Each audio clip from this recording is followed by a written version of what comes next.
Amaran, hi, Hoyin. How are you? I'm doing great, Ian. Thanks for having me on. Oh, it's a welcome, and I'm really thrilled to have you on because I know as you're leading Remo, it's a really exciting platform, and I wanted to obviously find a lot more about it. I know our audience wants to know a lot more about it. Um, Tell me, I've seen a massive change, Hoyin, in the way that people are engaging with companies, and I think the kind of what people are used to are webinars, aren't they? So, can you tell me about Remo and why is it different to a standard kind of webinar platform that most people are familiar with? Well, when you look at most webinar platforms, they're really focused on delivering content. Um, and the word webinar came from the word seminar, which means to give content in a one directional way. And I think that works for a lot of use cases. Um, but what we've done is we can do a webinar style. But I think that nowadays, I personally believe, as we become way more of a digital species, more, way more as time goes on, I think that what immersive spaces have really done, like what we've done, is allow for many other use cases to really come to light, where you can have real, authentic conversations online, Yeah. which traditionally was not possible. Mm. So the sort of like the next generation of what a webinar is a way to bring people together through video and be able to interact with each other and be able to have real, authentic conversations that drive meaningful relationships, which is really kind of the motto and the vision that I've had for Remo since I started it. And so I really think that the concept of the webinar is really changing over time.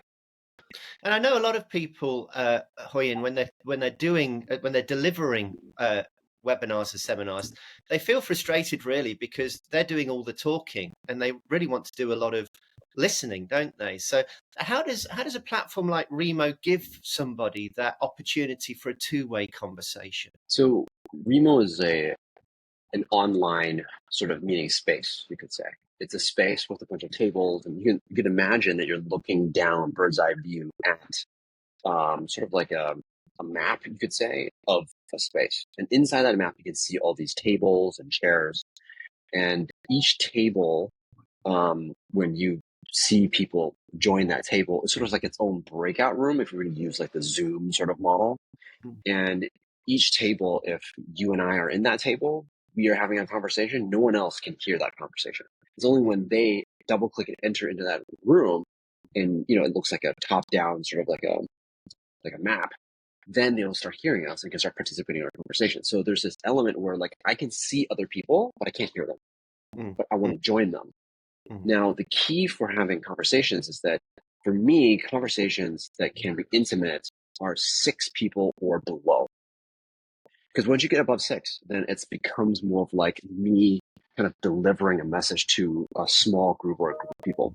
Mm. And so Mm. for me, like the magic kind of Goldilocks zone is anywhere between, three and six people. And that's when people can have really, really tight and really intimate conversation and carry them forward on later and say, like, Mm. oh, I remember you. We were talking, in this setting. Because you got 8 or 10 people, like it's hard to like keep track who was there, who wasn't there, and it gets a bit more difficult. So Mm. that allows for more intimate conversations. And what also means that it provides a much more better platform for any kind of, for example, like training, workshops, networking is like a huge thing that people Mm. use us for. But for community building, um, we also, people use us for interviewing candidates for job fairs, like anything where you need to have a room separate and you have to have many, many multiple parallel conversations happening at the same time. That is where our strength is at. Yeah, it's fascinating, and I've seen. Again, if anybody's not seen Remo, they need to see it, don't they? Really, because it is quite a visual platform experience as well. But it's evolved quite a lot in terms of the different styles of format of room, hasn't it? Can you tell me a bit about that? How that evolution's happened? Yeah, so we start off as like a virtual events platform because we got a lot of feedback that people really liked the networking piece. The networking piece is really what's really unique about us. So Mm. you can move around just like in real life. And we've been able to mimic that kind of dynamic so that each person kind of gets like their own unique sort of event experience. It's not like, oh, I'm sitting in the room, I only get the same presentation as everyone else. Well, I can go and talk to whoever I want, based off of like the profile that they have and maybe their position, their job title, or industry they're in. Mm, So we started off with networking, and then from there we had a lot of other. Um, so there's a lot of different things you can do. So for example, on the internal side, there's a lot of like team building, happy hour, um, internal events, that are used for people to network with each other. So this is really big amongst yeah. like larger companies that are hybrid. Internal events also include like annual events, like sales kickoffs. They're more complicated in agenda, right? So there's like some keynote, and then there's breakout workshop sessions, and then there's other small mini, maybe sessions of one person talking about one topic and stuff like that. And so there's a lot of people kind of moving around, and they want to go on different tracks maybe, and have different workshops where people can work together on a question or on a worksheet, for example, to enhance the learning. And so that then goes into training and workshops for internal, but also for external. Mm, Um, and then externally, obviously, you've got the big virtual event, just like an SKO, like a sales kickoff, like external. And then we also have a lot of people doing a lot of like job fairs, trade expos, basically anything where there's a booth. So you can imagine a table, it can be transformed into a booth. So like it could mm, have an employer or a vendor. And so we have a lot of online um, job fairs and expos, and it's really the same thing. It's just like at a company sitting in a location, and people kind of come in and out of yeah. that booth essentially. So Yeah. a lot of people have many different variations of this, Mm, for their own use case. It could be for vendors, it could be internally for a company. It could be like speed dating. mm, We've mm, had some people use it for like for speed dating with like Amazon service providers, and they're like an Amazon client, for mm, example. So there's mm, like a lot of people that can kind of move from one table to the next according to a certain structure. So it mm. just really started to kind of blossom, where people just kind of took this and created a floor plan or a use case that really worked really well in Reno. And again, I think this really fits into flexible working, doesn't it? And remote working. I think what we're seeing now is a lot of companies now aren't in the same place anymore, and they've got a global market that they're servicing. So, it's getting very difficult, isn't it, with live events to actually get everybody in the same room. Are you finding that there is interest from companies that are doing live events to extend into Remo? So, from the pandemic, right? Like a lot of people were doing that.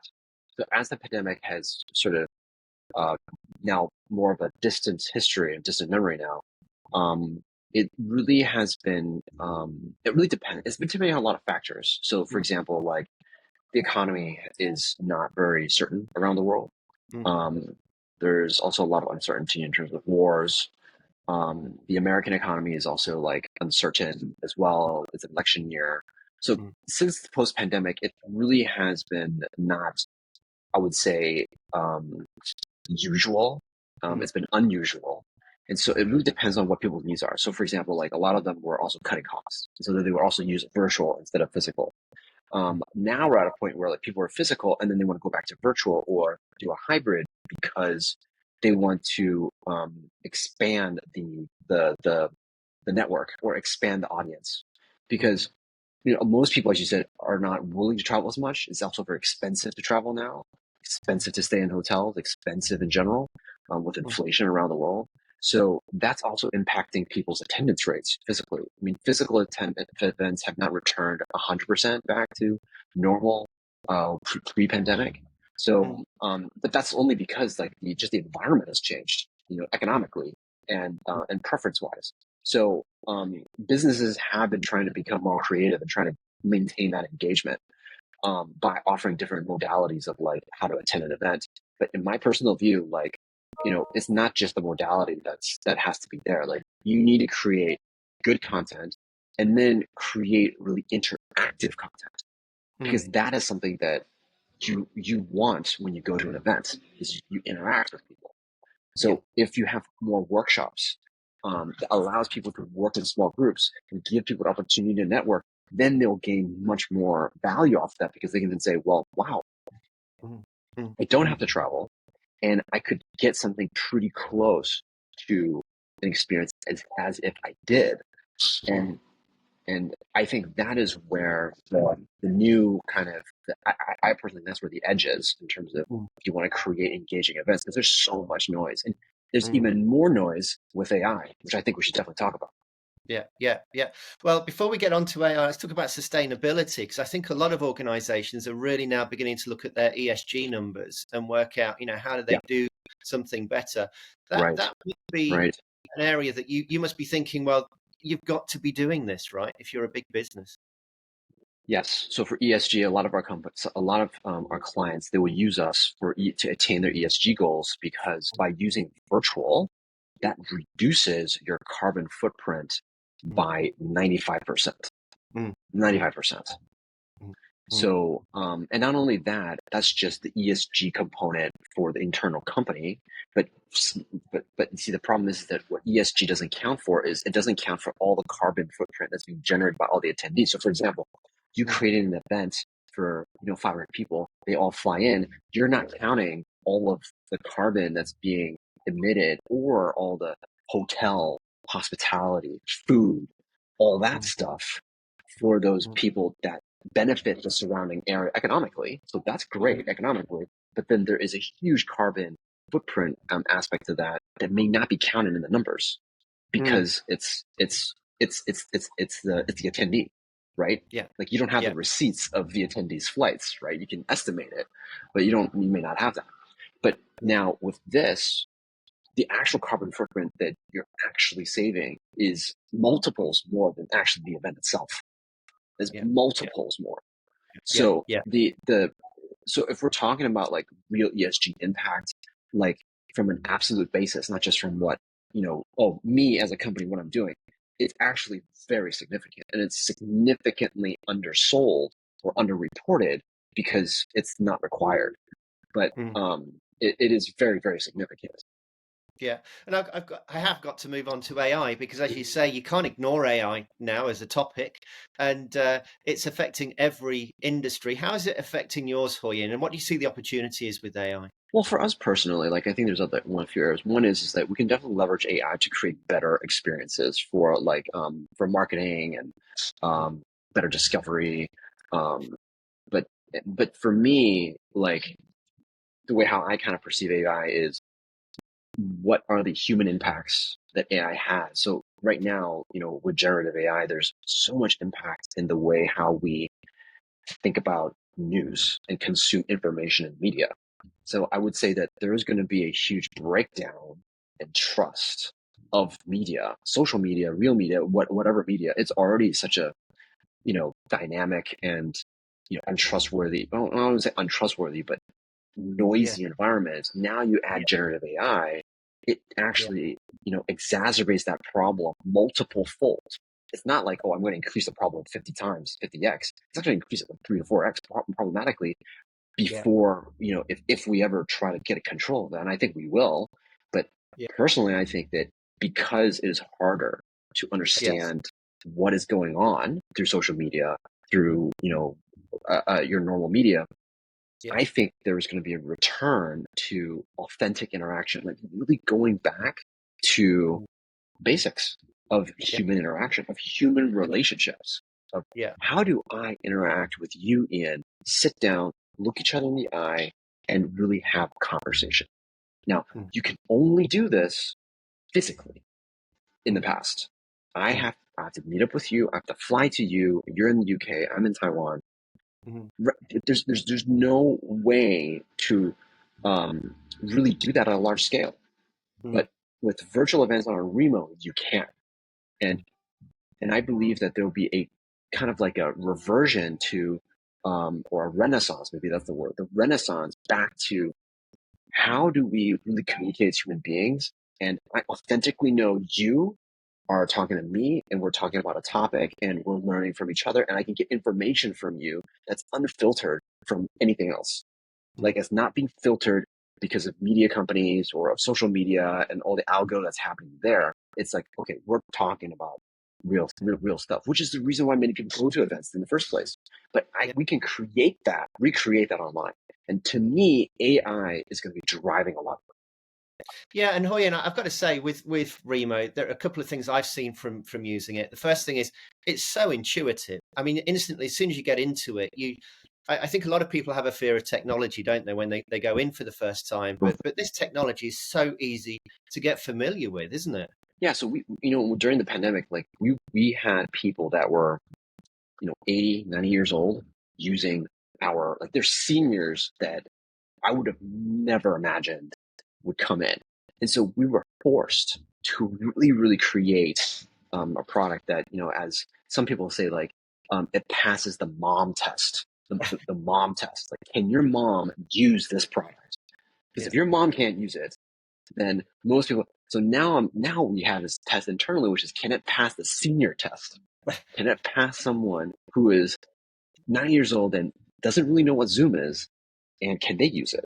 And Yeah. so we focused really, really hard trying to make it so that, it's really easy to understand. Like, the remote control is a really great example. Like, I still have to teach my mom how to use a remote control, even if it's as simple as an Apple remote that only has one button on it, one or two buttons.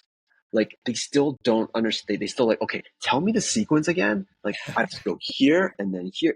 Like, it's the whole concept of user friendliness doesn't really, like, exist for moms or for people who are just not tech savvy. Yeah. The fact that it's just technology is already too much. Yeah. So it's not about user friendly. You can make it as user friendly as you want. They still need to have the steps. You still need to write down the steps. Yeah. Brilliant. That's not user friendly. Yeah. So so we were really forced around to do that, and that's how we created the product and making it so intuitive as we tried.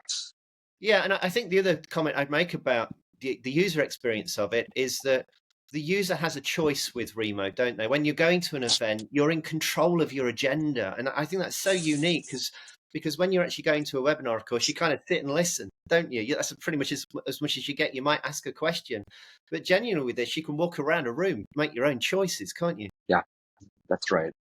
And that to me is kind of like the freedom of our platform, because at the end of the day, we want to have freedom to do what we want and the freedom to have the experience that we want.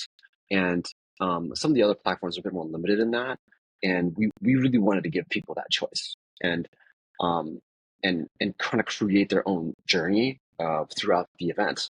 And I personally think that that's just, number one, that's more natural, and number two is realistic. Yeah, yeah, absolutely. So, last question, because I know Remo has been, it's part of your blood at the moment. I mean, you live and breathe it. Um, what are you most proud of with this platform? I mean, the things I'm most proud of about the platform is really like the moments, the interactive moments that people have on the platform that really I never would have thought of would have happened. So, for example, like, there's this one time when um, there was a Republican and then there was a Democrat, polar opposites in terms of political ideology, and they came into this event and they started having a conversation. And I thought that, oh my gosh, this is gonna be really nasty. But in what actually happened is that they both sat down and they talked about things that they had commonality with, and then they started talking about things about their own opinions, and they learned more about each other in that way. Which, when you think about this day and age, that sounds kind of like rare. Like, if you think about that, because the first thing you think about is like, well, I'm not going to like your opinion. I'm not going to like your opinion.